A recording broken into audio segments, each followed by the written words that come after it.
Aesthetic design with color changing feature, 120Hz AMOLED curved display, 80 watts fast charging, at smartphone na may unique portrait feature. Ito ang Vivo V29. Pag-usapan natin to kaya wag na natin patagalin pa. Let's do this!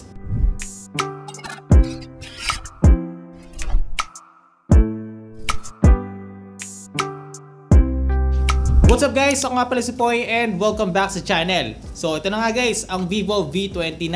So dahil excited ako pag-usapan yung camera nitong Vivo V29, umpisahan natin doon. Para sa camera setup nito dito sa likod, meron tayong 50 megapixel na main shooter na may optical image stabilization. May kasama itong 8 megapixel na ultra-wide camera at isang 2 megapixel na monochrome camera. Then dito naman sa harap guys, meron tayong 50 megapixel dito with autofocus. Pakita ko lang sa inyo yung native camera app nitong Vivo V29 dahil napakadali niyang intindihin at maganda rin yung kanyang user interface. So dito guys, makikita na natin lahat ng kanyang camera modes dito sa ilalim at meron tayong other camera features like yung micro movie. Mamaya sasampulan ko kayo niyan, and then under more, andito pa yung iba nating camera features. Now, natatandaan niyo pa ba nung release ni Vivo yung kanilang V27 series at first time nilang na-introduce sa atin ang kanilang Auralight. Na-amaze ako sa kakayahan nito dahil malaki yung pagbabago or malaking impact niya kapag ginagamit natin yon sa low light. Ngayon, I'm happy na marinig na dito sa Vivo V29 meron pa rin to. Now, kung makikita nyo dito, ang napansin ko sa kanya is medyo malaki na siya ng konti, no? Pero I'm not sure kung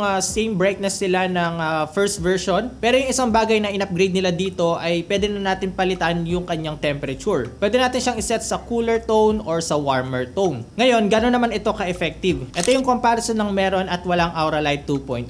Dito pa lang guys, makikita na natin yung difference ng dalawa, no? Malaking tulong talaga itong Auralight 2.0 para magkaroon tayo ng kumbaga parang instant softbox. Ang difference ng Auralight at nung usual na flashlight sa smartphone is parang softbox at itong gamit kong ilaw dito sa likod. So kung makikita nyo guys, medyo harsh yung shadow. Not unlike kapag gumamit tayo ng softbox, nadi-diffuse niya yung light at mas nagiging soft yung tama ng ilaw sa atin. So ganun yung nangyayari dito. So ito pa yung isang sample, no, ng meron at walang Auralight 2.0.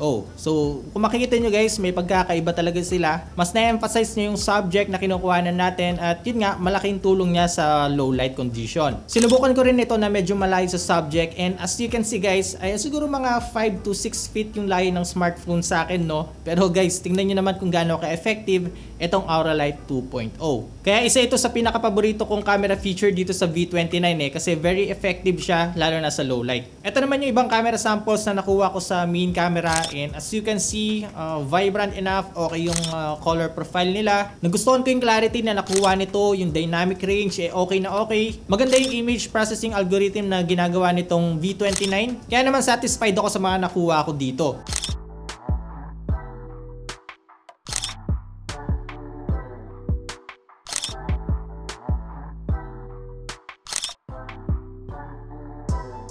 Wala rin ako nakitang problema sa pagkuha ko ng gabi. Very sharp sila at nakatulong din talaga yung OIS na meron dito sa main camera ng V29 para maiwasan natin yung pagkuha ng blur image, no, kapag kumukuha tayo sa low light condition.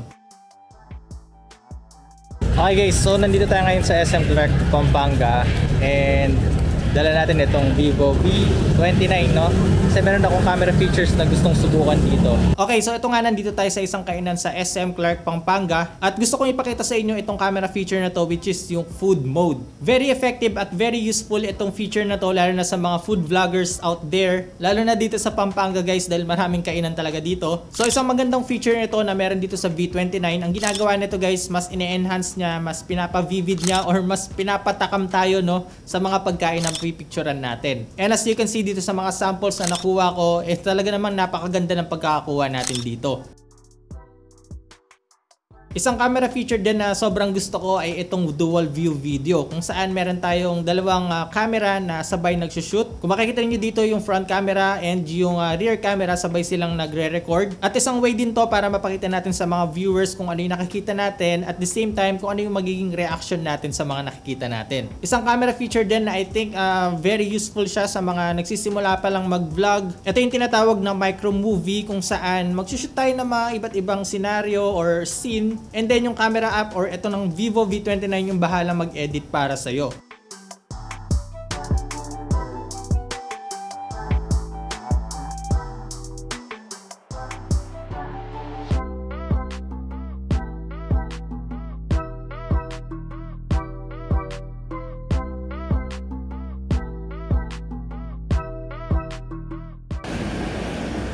Okay guys, pakita ko lang sa inyo yung sample video recording dito sa main camera ng Vivo V29. So, I'm shooting 4K 30 FPS. And as you can see guys, naglalakad tayo dito, no? Pero kung makikita nyo, grabe, sobrang smooth. And by the way guys, kung ano yung narinig nyo, galing din pala yan dito sa microphone ng Vivo V29. Ito nakikita nyo naman ngayon guys, ito yung sa ultra wide, itong V29. Ayan, nag downscale pala tayo dito guys to 1080p 30 fps.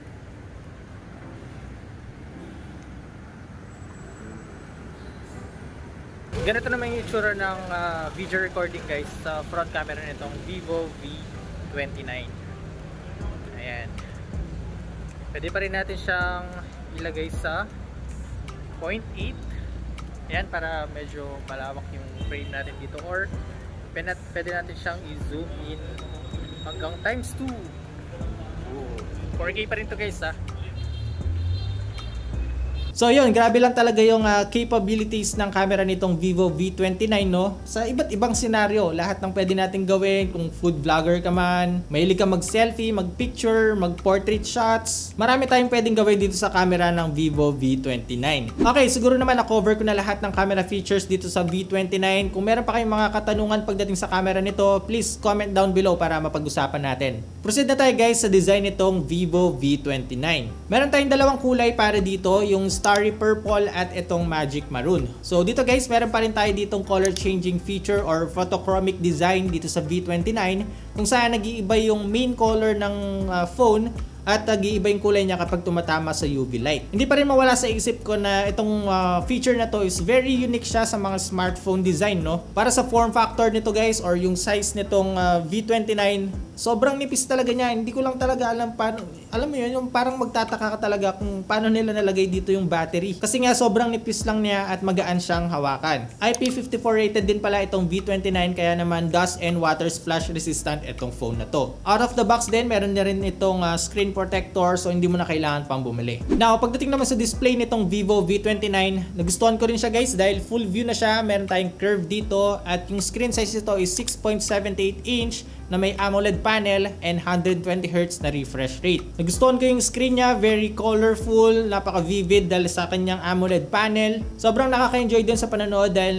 full view na siya. And by the way guys, naka-Widevine L1 tayo dito, kaya naman kung mahilig ka manood sa Netflix and other streaming platform, pwede ka manood dito ng HD. Wala akong problema sa pag-navigate, scrolling, or swiping sa SOCMED. Very smooth siya and responsive. Ngayon, pagdating sa performance, ang chipset na ginamit dito guys ay Qualcomm Snapdragon 778G. Isang gaming chipset yan guys, kaya naman pagdating sa gaming, wala tayong magiging problema dito. Meron tayo ditong 12GB of RAM, and then pwede tayong mamili sa 256 or 512GB na internal storage. 4,600 mAh yung kanyang battery, at meron tayong 80 watts na fast charging dito. Ito yung performance sa game test na ginawa ko, and as you can see guys, nakuha naman niya yung gusto kong graphics, no? Na-render niya naman niya ng maayos dito sa Asphalt 9. Wala akong nakitang problema sa performance nito, kaya for me, well optimized, no, yung 778G dito sa Vivo V29.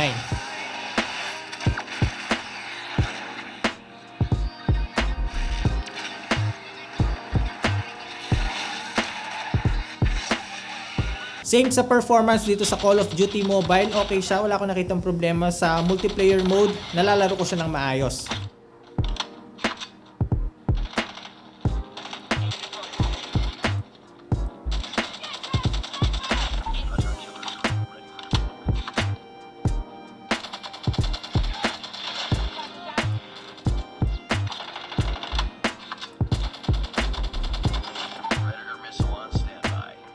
And there you go guys, yun na po yung review natin dito sa Vivo V29. Kung naghahanap ka ng smartphone na maraming camera features na magagamit mo kung magsisimula kang mag-vlog or gumawa ng sarili mong channel, okay naman lagi nagpapapicture yung jowa mo at gusto niya lagi mo siyang minamay day, nako, sulit na sulit yan dito sa Vivo V29. Now, kung interesado ka sa phone na to at sa tingin mo lahat ng camera features dito ay magagamit mo talaga, meron akong link na nilagay dyan sa description box, dun mo siya mabibili. Check nyo na lang. Alright, so sana nag-enjoy ka sa panonood at nakatulong itong video na to. Hanggang dito muna sa ngayon guys. Ako nga pala si Poy, unboxing anything just for you. Nice.